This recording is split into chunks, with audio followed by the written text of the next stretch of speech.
सहारा enterprises तुमच्या स्वप्नातली गाडी आता कमी किमतीत।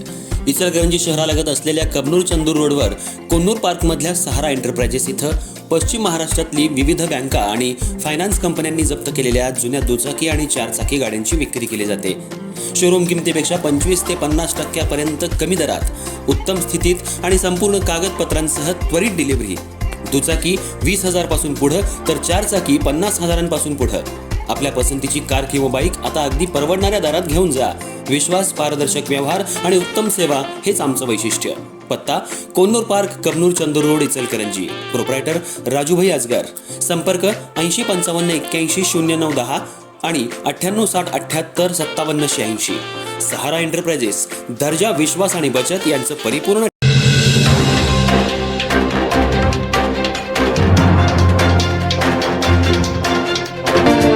इचलकरंजी शहरातल्या अल्पवयीन मुलीचा व्हिडिओ काढून तिचं ब्लॅकमेलिंग करून तिच्यावर 7 जणांनी वारंवार अत्याचार केल्याचा गुन्हा शिवाजीनगर पोलीस ठाण्यात दाखल झालाय। या घटनेमुळे इचलकरंजी शहरामध्ये एकच खळबळ माजली आहे। पोलिसांनी याची माहिती कोणाला मिळू नये यासाठी तंतोतंत खबरदारी घेतली होती। इचलकरंजीतील अश्लील व्हिडिओ काढल्याचा धाक दाखवत अल्पवयीन शाळकरी मुलीवर सामूहिक अत्याचार केल्याचा धक्कादायक प्रकार उघडकीला आलाय।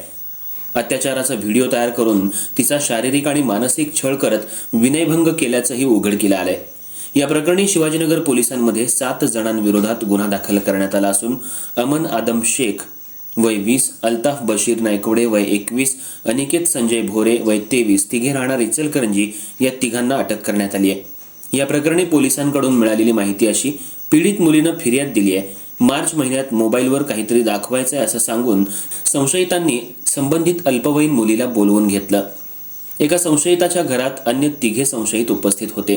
त्यापैकी एका अल्पवयीन संशयितानं तुझा अश्लील व्हिडिओ आमच्याकडे असल्याची भीती दाखवली, तर दुसऱ्या संशयितानं तिच्यावर भीती दाखवत अत्याचार केला, तर तिसऱ्या संशयितानं तिच्यावर अत्याचाराचं व्हिडिओ चित्रीकरण केलं। यावेळी झटापट करत पीडितेनं कशीबशी आपली सुटका करून घेतली। त्यानंतर पुन्हा या व्हिडिओच्या आधारे पीडितेला धमकावत एका बोळात बोलवून घेतलं। तिथं आणखीन 3 संशयितांनी तिच्याशी झटापट करत तिचा विनयभंग केला। त्यावेळी पीडितेनं आपली सुटका करत धावून जाण्याचा प्रयत्न केला असता तिचा अन्य एकानं पाठलाग करत विनयभंग केला। त्यानंतर तिला वारंवार मानसिक त्रासही देण्यात आला।